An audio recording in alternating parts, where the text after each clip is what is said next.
Hey guys, welcome to today's 1/6 Galaxies video. Today we are taking a look at Mondo's toys, M3gan from the horror movie M3gan.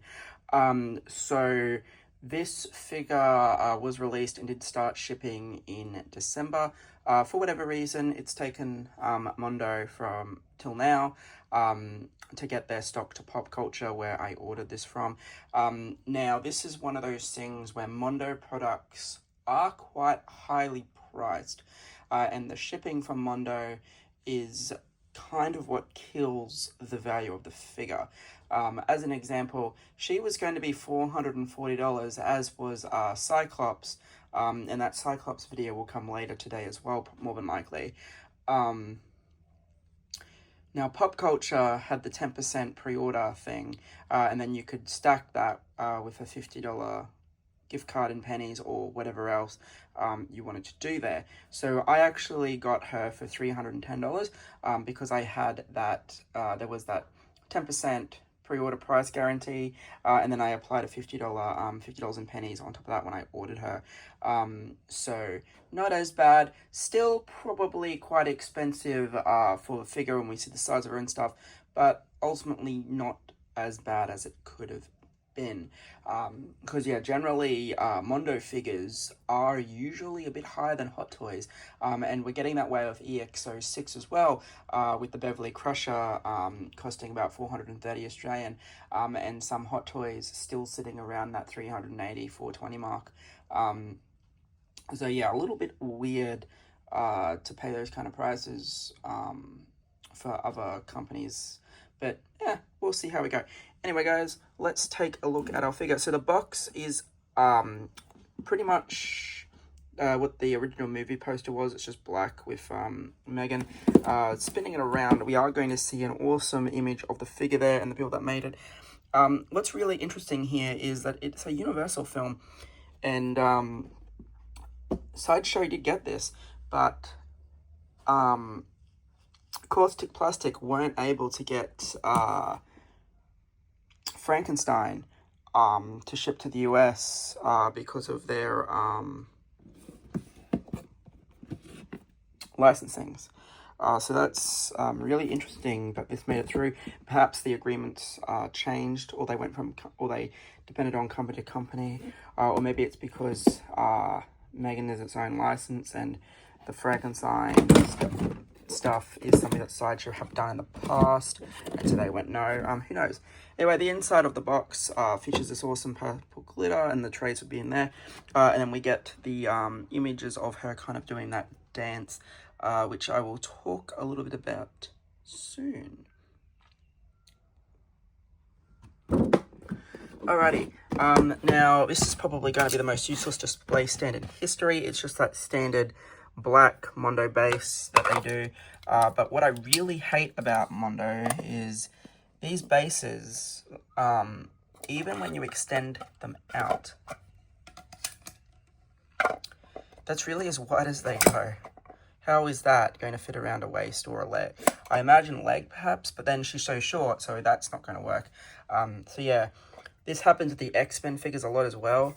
I don't know if it's just the fact that there's not enough space in here to extend it out or what it is, but yeah, I've always found these Mondo bases useless. That's just my opinion. It could also be that I'm doing it wrong, but who knows, because Mondo don't include instructions with their figures.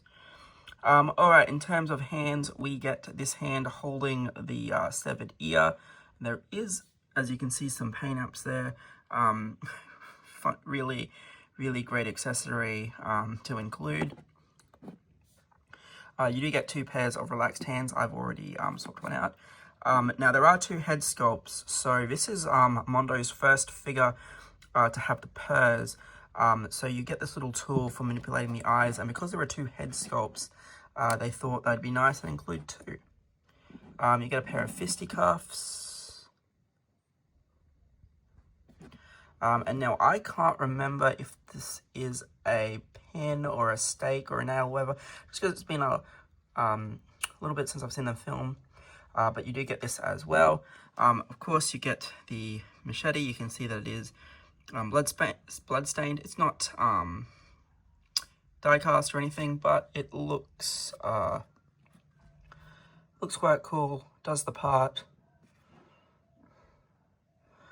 And then of course we get the second head sculpt. So you can see that they did go rooted with this. Now to access the pairs,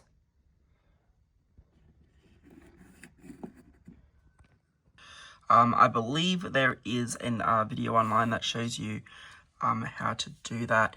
But basically you can pull out the section at the back of the hair here that just disconnects. I'm not going to do that because I don't want to muck up the hair too much. But you can see that they've done quite a good job. The eyes are amazing. You can see that the mascara is running there. She's got the battle damage.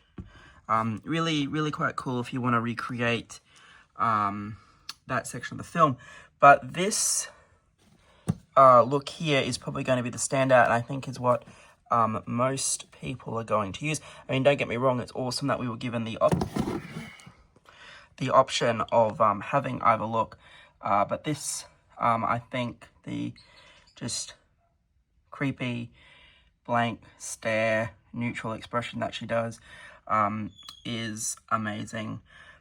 Now, obviously, companies are usually reluctant to create or release figures that have the likeness of children, but I think because she's a robotic doll, I think that's how we got away with it, and it's probably how Caustic Plastic is going to get away with the child if they decide to release the child in the Exorcist pack that's upcoming.